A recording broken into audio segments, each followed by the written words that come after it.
Hello, my name's Rebecca. I am Client Partnering Director at AMS. I am thrilled to be joined by Lyndsay Simpson, CEO of 55 Redefined.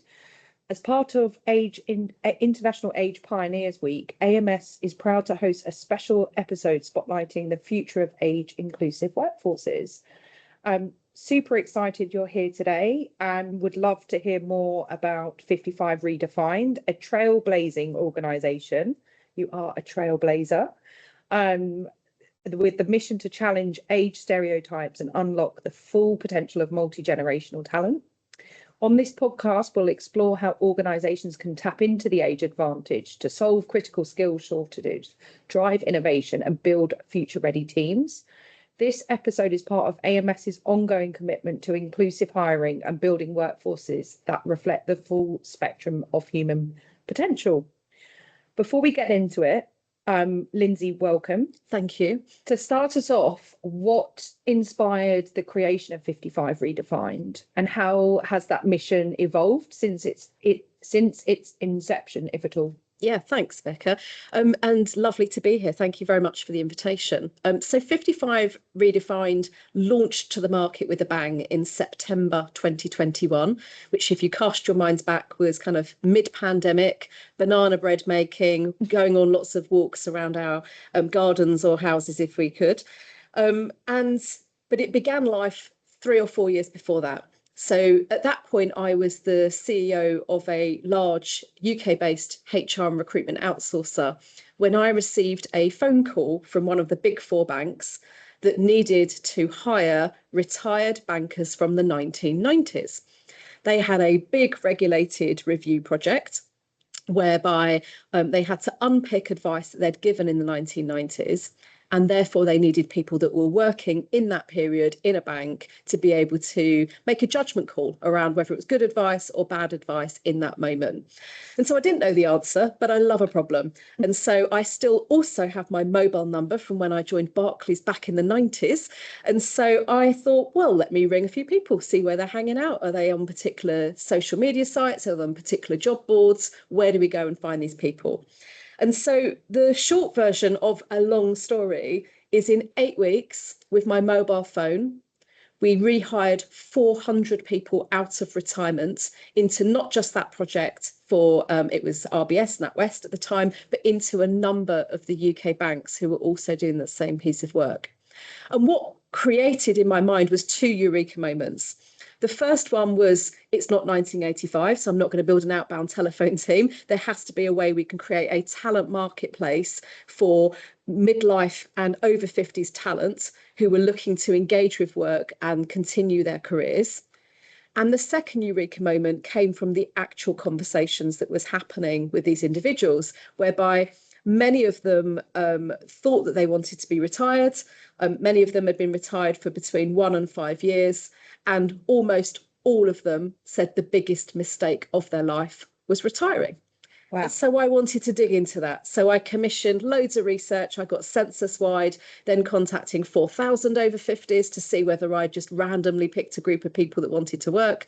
And the results just kept coming back time and time again that we were missing this generation that are nothing like their parents, want different things from work, and nobody was listening to their needs and wants. And so I decided to sell that business and found 55 Redefined. That was where we started life, with that jobs board, with age inclusion support for large businesses, so particularly accreditation. So we are the only provider globally of age inclusive accreditation for companies. But fast forward 4 years and we find ourselves operating in 44 countries for the world's largest organisations. And I would pretty much say that the majority of our work now is systems and data. Yeah. So how do we change processes? How do we analyse, hundreds of thousands of data points around workforces to spot the opportunities and the threats that come from an ageing workforce? And then how do we use technology brilliantly to unleash the potential of people in this missed middle within organisations? It's amazing. Did you find when you set up the organisation or set up the company 55 Redefined, what struck a chord with you personally? So I get the kind of context there, but It's a really good question. So at that point, I was in my early 40s, and given this is an audio podcast and you can't see my face, I am level 47, and level means age, for those of you that don't know me. I like to talk about ages in levels because people generally their gaming mentality kicks in where they want to be like level 50, level 60, whereas if we talk about ages, people have mixed opinions. And so by that point, I was in my early 40s, and I was one of those people that was targeting retirement by 50. I'd done my corporate career. I was on my 7th business as an entrepreneur. I'd had the trappings, the house, the cars, the nice things in life. And so by my mind, in my early 40s, I was like, right, age 50, I'm sailing the med somewhere. I've checked out and life is good. So it was only hearing these stories of people that could afford to retire. Yep. That realised that actually we've come to kind of call this kind of phase in life actually that retirement is a rainbow, that you all think it's going to be like lay-ins and holidays and seeing your friends and learning Duolingo Spanish. But the reality is that the rainbow of retirement typically only lasts 12 to 18 months. Okay. And you get out of your system in the first 6 months, all those things are on your list. I must tidy that drawer I've never done. I must do up the house. I must have that long holiday.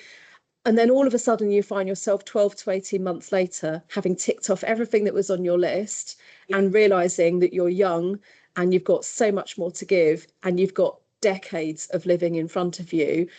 And work is a massive part of how we live. And so I feel very grateful to that, receiving that phone call, because it's changed the trajectory of my life and that I will never retire. Absolutely never will. It's a bold statement. It's also one that's now backed up in data, because I can scientifically prove for you that retirement is bad for your health. You will live longer, healthier lives by retaining some element of work for as long as you physically and mentally are able to do so. It staves off dementia, it staves off physical decline, it improves every facet of our lives.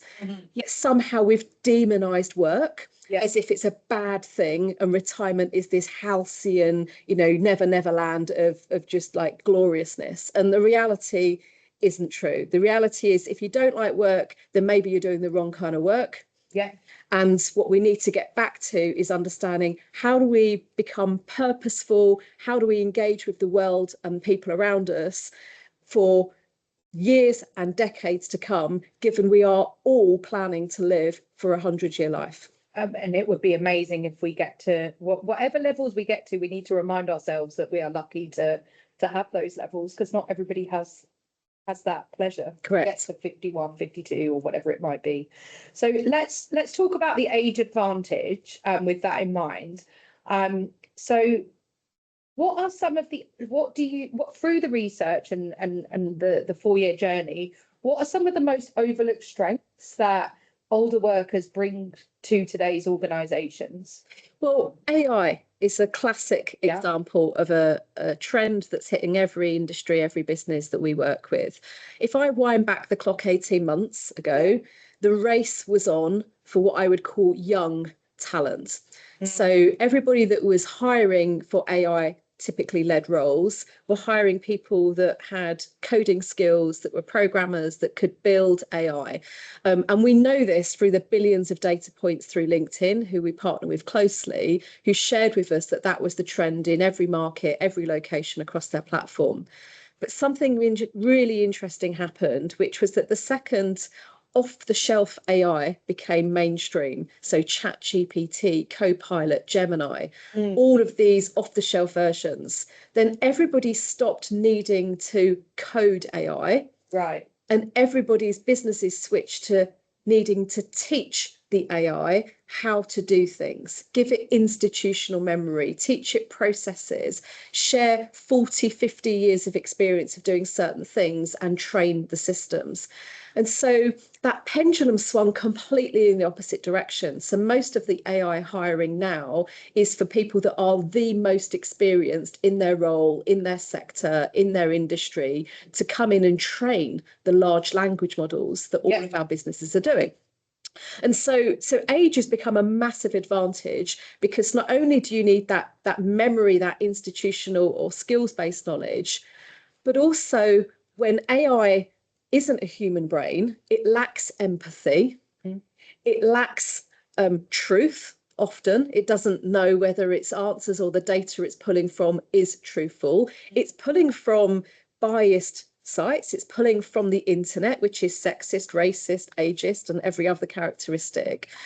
And so the human that you need in the loop for any kind of AI first or digital product is not just the person with institutional or skills-based knowledge, but it's the person with empathy. It's the person with life experience that can make a human judgment, and is actually the person that can then roll out this kind of technology to their colleagues and their peers, having done this many times before with the advent of phones, of the internet, of different systems as they've been unveiled. So we overlook age at our harm when it comes to AI, but what we're seeing is a systematic underinvestment in workforces around the world of the existing midlife colleagues and teaching them to be more AI confident so they can help with some of these projects. They're almost seen as an invisible user of these tools rather than the people that are brought in to the project teams to train and develop the solutions. I have heard anecdotally that like a perception that younger generations will be able to land the transformation of organizations to agentic AI organizations because they are potentially more fluent with these products. So my question building on that is, how do you see biases showing up in the workplace around this assumption around the unseen generation, as you put it? Like, how do you see it showing up, and have you got any examples of leading organizations challenging this? Yeah, I mean, it shows up everywhere you look, actually. So if you just have to look at the rollout of AI and you see how it perpetuates and accelerates bias. So in the financial services industry, a number of agencies and businesses have rolled out credit scoring AI tools, and they have been fundamentally sexist. So the result of the AI has been that it has been providing much, much lower credit scores for women than for male applicants, because the data set it's drawn on is historically more male than female led. You have to look at the healthcare industry and you'll see that most data sets and research around healthcare outcomes have been based on historic studies using more men than women, or using more white personas than black and ethnic minority personas. And so systems are misdiagnosing people because they didn't represent the data that the systems were trained in. And then closer to home, if you look at, say, Amazon, a business that we'll all be familiar with, where I can give you a negative and a positive in this scenario. So the negative is that they introduced AI-based recruitment technology that was systematically ruling out, again, women. And again, it was just based on how the data was languaging. It was scoring people of certain genders, and so they had to remove it from their processes. But if I then stay on Amazon, because they have been very proactive in the last 18 months of really, particularly across the UK and Europe, leaning into this topic. The reason I think a number of organisations don't have age on their agenda is not because they're ageist. It's not because they're fundamentally trying to wheedle out their older colleagues. It's just a complete blind spot. They don't know their data. They don't know what percentage of their workforce are going to be over 50 in 5-10 years' time. They don't understand how that applies to their customer groups and or the population that they're serving.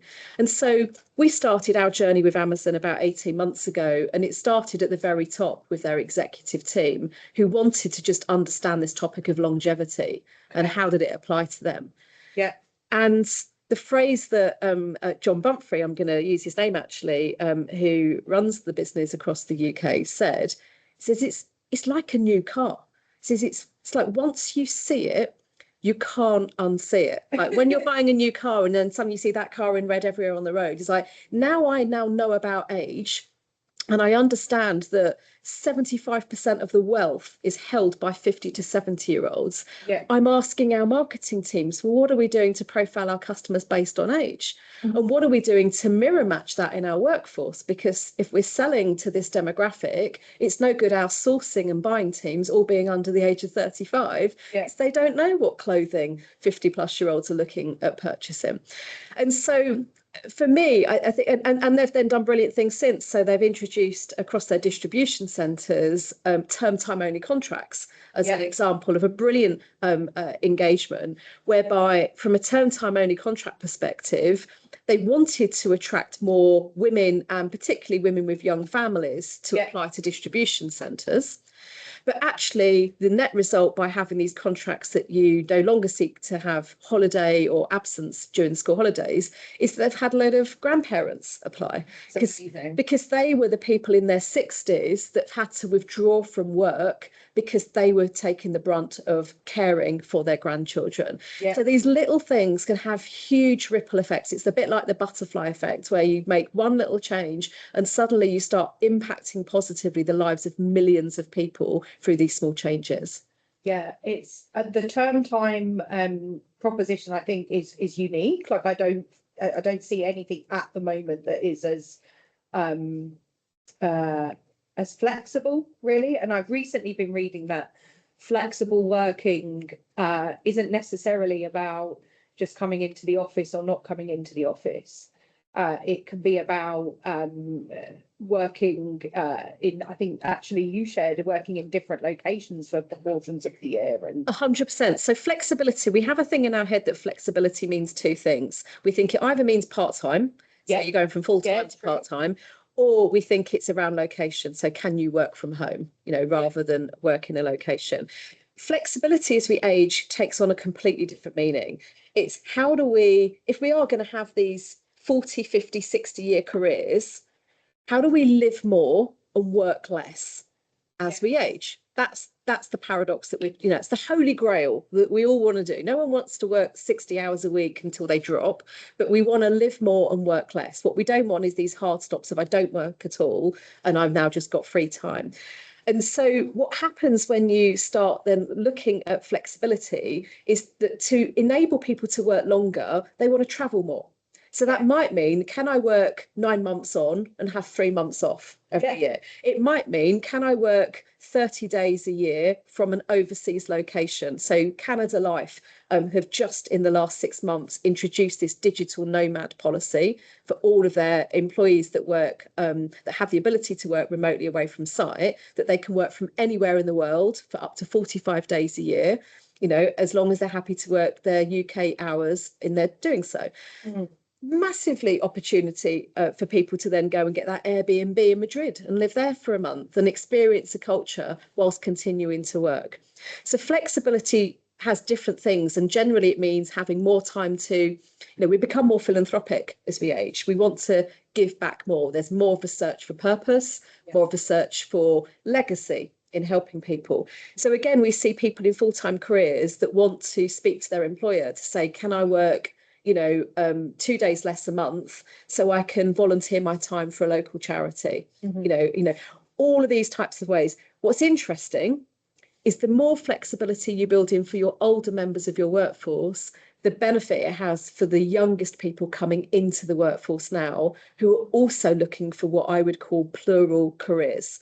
So they're not wanting to just work full-time for one organisation. I want to work 3 days a week for you. I want to be a hairdresser on the side 1 day a week, and I want to manage my little Instagram side hustle, on the side. And I'm going to run all of these things at the same time because I don't know where my career is going to go in the next 5 to 10 years. So the more flexibility you get to engage and retain your older workers, the net byproduct is you actually appeal to people of loads of different ages, particularly the youngest cohort. Yeah, it's almost like you say, the small things can make such a big difference. And what I'm thinking is, for the listeners, how can organisations start? Where do you start? Yeah, well, everything starts with data. Right. So if you don't know your data, then you are not going to get anything through the organisation you work with. I have yet, in the 4 years of leading this business, received a single phone call from any company in the world that says, we'd like to be nice to older people. That doesn't exist. What happens is they contact us with a business age-related issue. So perhaps they're in the defence or aero sector or manufacturing, construction, of which in those sectors, more than 50% of the workforce is already well over 50. Yeah. And they have retirement cliff edges where they can lose 20, 30% of their workforce within the next 5 years. So in those types of organisations, it's around how do we extend careers by 5, 10 years? Yeah. And how do we create skills transfer opportunities to get their knowledge back into our systems and get their knowledge into the next generation? We then have the opposite end of the spectrum. So we have, some fabulous organisations that work with us in, say, the media sector. So say Publicis, Dentsu, global media companies who have a very young average age. Yeah. Yet the audiences they're targeting, so the people that are buying new cars, clothes, handbags, FMCG goods, pretty much everything, are people in midlife. In fact, women aged 50 to 60 control almost 3/4 of all spend because they make the purchase decisions for their own households. Yeah. They support elderly parents with their purchase decisions, and they get involved with their children or their grandchildren's purchase decisions. Yeah. How many adverts do you see for home insurance or car insurance or plumbers insurance that are targeting the women that are buying the insurance or the women that are buying the product? It all skews to youth. And so there are just such huge opportunities in this category, but it does all start with understanding the data. And where do you start with that? So, to put this, I suppose, in a more simplistic format, some of the questions that you could be asking yourself or asking your colleagues within the business are, do we as a start point know how many people have we got over 50 and under 50? That's a key kind of pivot point in a workforce, that age 50 plus and below. We know that in the UK and across Europe, 50% of the workforce will be over 50 by 2030. It's mind-blowing. So if you're under that, you're already skewing against the population. How many people have you hired in the last 12 months that are over 50? Again, if it's under 25% of all you're hiring, you're skewing against the younger workforce. So the other kind of data would be, do you know what revenue by age looks like? Yeah, I love that one. I think that one's such an interesting one, to your point around the impact to experience by having the right demographic matching the demographics that are purchasing your product or your service. And the 80-20 rule that I'm sure everybody's heard of applies to age. So 80% of your revenue will typically be delivered by 20% of your workforce, who are typically your older, more experienced colleagues. 80% of the training, 80% of the customer outcomes, all of these positive things that we see that are delivered, what we call a return on experience, that typically skews towards those people with more experience and more tenure within an organisation. Yet we make the mistake of just looking at ROI, return on investment, which is their salary and bonus. Yeah. And we forget all the ROE, all of the return on experience, all of the other things that the organisation is getting from that person by way of, depending on your industry, a lower complaints ratio, a higher team engagement ratio, a better revenue position, a better gross written premium position, a higher success rate on the number of risk cases they're resolving. So whatever the industry, whatever the sector, there is a direct correlation with age and outcome. Yeah.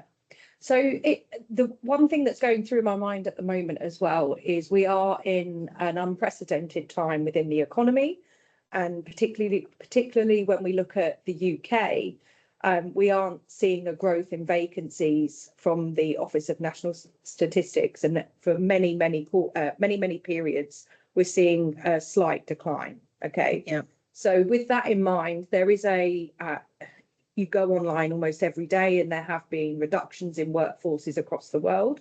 One of the thoughts that's going through my mind is, A, if we do have a reduction in workforces, B, what organisations are tapping into perhaps that skilled population that perhaps because of various business strategies are the workforce is reducing.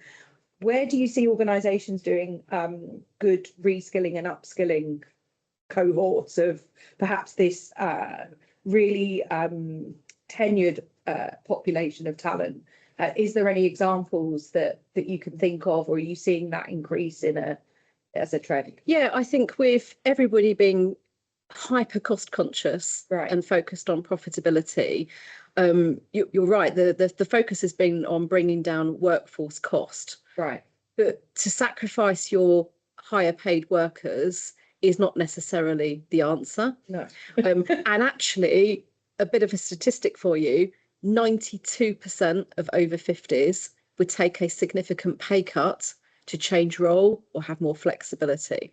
So what's missing in all of this is understanding what's the deal you can strike with employees that are perhaps more expensive but have experience that you want to retain, Yeah. but that means that you as a business are paying them less money. We have a report that publishes actually that's been commissioned by Just PLC, a FTSE 200 insurer, where we're looking at purpose and flexibility over pay. And we will be publishing that in conjunction with International Age Pioneers Week. And what we're seeing is that people will trade money for things that are more important to them. Okay. So in the NHS, which has a financial crisis around its budget, the NHS needs to retain skilled people, but those people want to continue to age and live more and work less. And so they've introduced a retire and rehire programme. Amazing. So I can retire from the NHS, I can start accessing my pension benefits, but then I can be rehired in the NHS as a new contract on a much, much cheaper rate with none of the length of service and conditions or pension contributions. Right. But I can then continue to work on a more flexible way in an industry that I've dedicated my life to. And you can take that then to the opposite end of the spectrum. So if that's what's happening in the public sector and the likes of the NHS and the police force, which have just also released that just this month in the same vein, we see companies like Unilever that have a brilliant scheme called UWork, where as people want to tap into retirement, they can retire, they can access their pension benefit, which means they no longer need the same level of pay. Yeah. And they can then come back and register on New Work as a gig platform, working as a contractor where they're earning a retainer for being available and sharing their skills. And they're being brought into projects to fill and plug goals all across Europe. So they're two kind of examples, one in the extremities of the private sector, one in the extremities of the public sector. But there is conversations that need to be happening in every workforce, in every nation in the world, which says, what will you trade money for that's more important to you? Yeah. And it's not equal. So I'm going to give you another example that goes back to flexibility. So if I really want to travel and I perhaps want to work 3 weeks on and 1 week off, Yeah. I'm not going to expect that you're just going to prorata down my pay by the 1 week I don't have. Right. I would take a 50% pay cut to work 3 weeks on, 1 week off. Yeah. Because my alternative is that I don't work at all and I retire. Right. Yeah. So we're not Thinking differently. It's thinking differently, and everybody is so scared of age as a protected characteristic. Everybody's so scared that they're going to land up in court with an age discrimination case, you know, or a prompted retirement conversation, that they just don't have any conversations. They stop anything at all with anybody over 50, asking them what they want, what do they need, what would encourage them to stay. So the way we get around that is then by being that third party, you know, that third leg of the stool. Yeah. So we can, through systems, ask employees what their intentions are around retirement. Would they stay working longer if they had a sabbatical? What do they need in the future of work to want to continue to work for longer? What's their appetite to reskill and retrain? And then we can aggregate and anonymise that so that the employer can see, well, actually, we would keep 40% of our workforce if we gave them an opportunity to reskill in our organisation. So all of these things that we see around reducing headcount, where we need to be focusing on is skills mobility. Yeah. How do we retrain the people we have so we don't lose institutional knowledge, but we look at them in the same fresh way that we look at a 20-year-old and go, just because you're 62, why can't you go again and go back and be an apprentice and start again? And we need to have some adult conversations around what people would trade pay for in order to live more and work less. Great. So I'm just thinking about the listeners today. What are the 3 things that they can do to become age pioneers? So the first thing is to be that person in your company that gets this onto the exec agenda. Yeah. So the only reason companies aren't leaning into this topic is because they don't realise they have a problem. Right. And they don't realise the size of the opportunity that it would present to them if they leaned into this missed middle of their workforce. Mm-hmm. So if you are that person that could take this to your executive team and work with them, us, others, to look at the data, you could show them the business case of what adding 5 years to careers would mean. That's saving in attraction, that's saving in reskilling, that's saving in training, in complaints, or whatever the knock-on impact is by having people extend their careers is massive. But it has to be on the exec agenda, and they need to understand what other companies are doing in their sector and outside of their sector. And then trust me, once it's on the exec agenda, a bit like Amazon, they can't not see it. Yeah. There isn't been an executive meeting in the last 18 months that hasn't then focused in around how does age intersect everything else that they do in their business, because they'd never looked at it through that lens before. The second thing would be what you can do personally and take accountability for, which is to create and generate intergenerational connections. Yeah. So if you are a leader, then I would set you the challenge to design teams, design your team to have people from every generation represented within it, because age and experience bring different perspective at every level we're at. If you're not a leader, then I challenge you to speak to people and create a new cohort that are over 15 years older than you or over 15 years younger than you. Yeah. It will feel weird. It will feel uncomfortable. You will be completely searching for the reference point, the pop music scenario, the reason to meet and engage with them. But these two-way mentoring informal processes where people are talking about work and life and their stories, the power comes when we start mixing the generations and going outside of our 15-year comfort zone. And when we do that, I can tell you from a data perspective, everybody gets happier. Our youngest people, our oldest people, and everyone in the middle gets happier when we have intergenerational teams across those three areas. And then my third tip would be to not ignore the missed middle. So the cohort of people that are perhaps working in your organisation that are maybe 45 to 65, they get asked really annoying questions. They get asked things like, when are you going to retire? Or what are you going to do when you retire? Thinking it's a positive question. Well, are you going to retire? Or are you going to retire? Yeah. And it's as offensive, let me tell you, it is as offensive to them as asking me in my 30s, when are you going to have children? Why don't you want children? Do you not like children? As offensive it is to people, because what you're basically subtly saying to them is, we think you should be retiring because I'm picturing you not in work. Yeah. So we need to stop these conversations, and we need to stop assuming that we know what people want. So just because they can afford to be retired does not mean that they want to be. Just because they have been a project manager for 15 years and they're now in their 50s does not mean that they don't want to go on the project management course and refresh their skills. But we see this cohort of people ignored, underserved, left to wither on the vine, and treated just lazily like the cash cow group of employees that just show up, never have a day off sick, turn up every day, do their job, train other people and go home. And at no point are people thinking, how do we lean into your career? How do we support you to reskill, to develop and to thrive for the next 10, 20, 30 years ahead of you? They're great pieces of advice. So thank you for joining us and sharing your insights. It's super clear that redefining age isn't just about a moral imperative. It's clearly a growth and strategic one. To the listeners, if you're ready to challenge outdated norms and build a truly inclusive workforce, now is the time to act.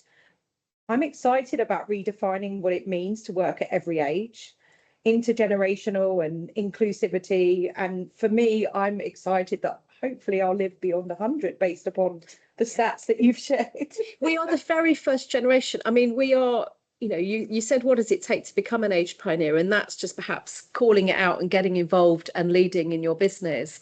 But the very fact that we are here and talking about this topic is because we are all pioneers. We are the very first generation in history to have 30 extra years of lifespan. And so we can't look to what happened 5, 10 years ago with our previous colleagues. We can't look around us for examples of people that are working in their 70s and 80s by standards. There's still exceptions because we are the first cohort going through it. Yeah. So regardless of your age, if you don't do something about it today, then all you're doing is discriminating against your future self. That's a great place to end. Thank you. Thank you.